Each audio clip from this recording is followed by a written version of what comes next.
On the 2nd March 1970, a declaration was made that would reshape Southern Africa's political landscape and intensify one of the continent's most determined liberation struggles. On that day, Rhodesia, today known as, formally declared itself a republic, severing its last symbolic ties to the British Crown. But this moment did not begin in 1970.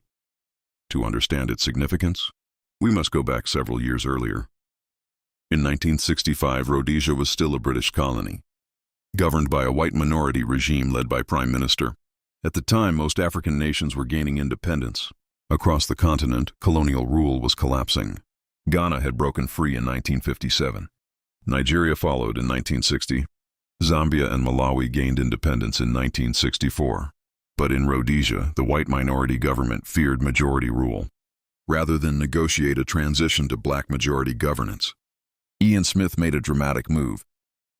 On 11 November 1965, he issued the unilateral Declaration of Independence, known as UDI from Britain. However, Britain and the international community did not recognize this declaration. Rhodesia remained legally a British colony, even though it operated independently under white minority control. For 5 years, this unresolved tension simmered. Then came 2nd March 1970. On that day, Rhodesia formally adopted a republican constitution. The office of the British monarch was abolished. The country declared itself a republic, with a ceremonial president replacing the Queen as head of state. It was a bold statement. Rhodesia would no longer even pretend to acknowledge British sovereignty. But this move came at a cost. The international community reacted strongly. The United Nations had already imposed sanctions after the 1965 UDI. Now isolation deepened. No major country recognized Rhodesia as a legitimate state. Economic sanctions tightened. Trade restrictions intensified. Diplomatic doors closed instead of securing legitimacy. The Republic Declaration entrenched isolation. Inside the country, the divide grew sharper. The white minority government aimed to entrench political control. Permanently, the new constitution ensured that political power remained in white hands, despite the overwhelming black African majority population. Voting systems were structured in ways that preserved minority dominance. For African nationalist movements, this was confirmation that peaceful negotiation would not bring majority rule. Two major liberation movements intensified their struggle: the Zimbabwe African National Union, known as ZANU, and the Zimbabwe African People's Union, known as ZAPU. These groups had already begun armed resistance. In the late 1960s, after 1970, the conflict escalated. Guerrilla warfare expanded, particularly in rural areas. Fighters crossed borders from neighboring countries, like Mozambique and Zambia. The liberation struggle became increasingly organized and determined. This period became known as the Second Chimurenga, the Second War of Liberation.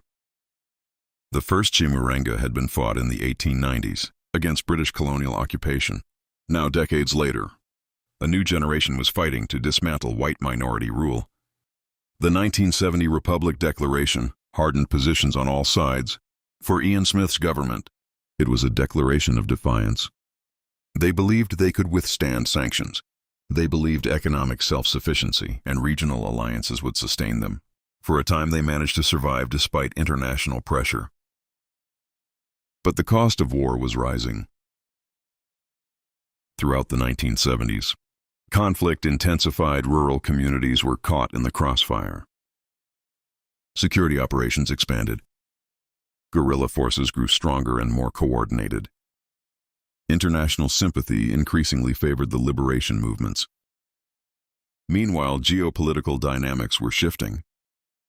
Portugal's 1974 revolution led to the independence of Mozambique in 1975. Suddenly, Rhodesia lost a key regional ally.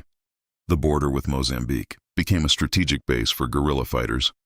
Pressure mounted by the late 1970s. It was clear that the Republic declared in 1970 could not secure long-term stability. Negotiations slowly resumed under international mediation. Britain re-entered the diplomatic arena, seeking a constitutional solution. These negotiations culminated in the Lancaster House Agreement in 1979. The agreement paved the way for internationally supervised elections and a return temporarily to British colonial authority to facilitate the transition.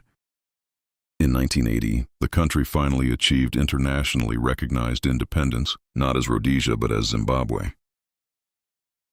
The liberation leader, Robert Mugabe, emerged victorious in the 1980 elections, becoming Prime Minister of the newly independent Zimbabwe. The white minority republic, declared in 1970, had officially ended. Looking back, 2nd March 1970 stands as a pivotal turning point. It represented an attempt by a minority regime to solidify power permanently.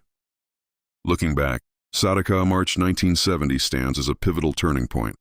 It represented an attempt by a minority regime to solidify power permanently. But instead of stabilizing the system, it intensified resistance.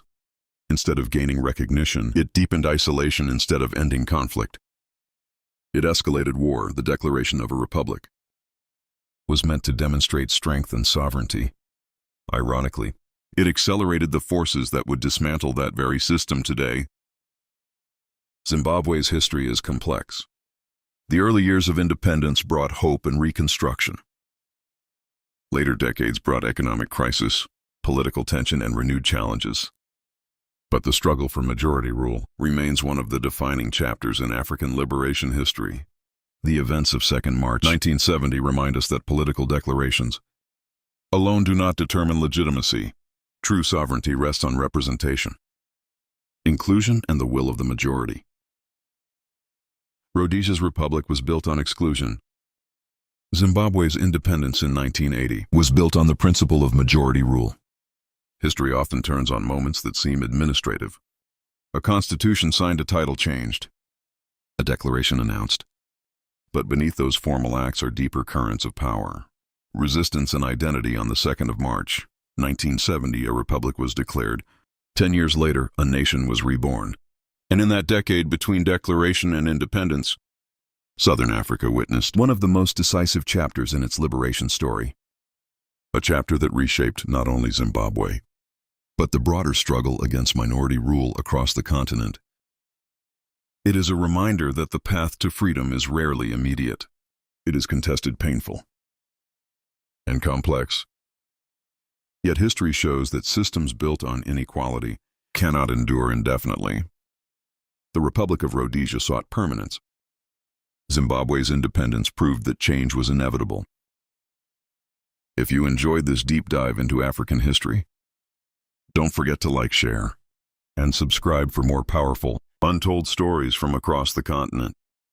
History is not just about the past, and it shapes who we are today. On 2nd March 1970, Rhodesia declared itself a republic.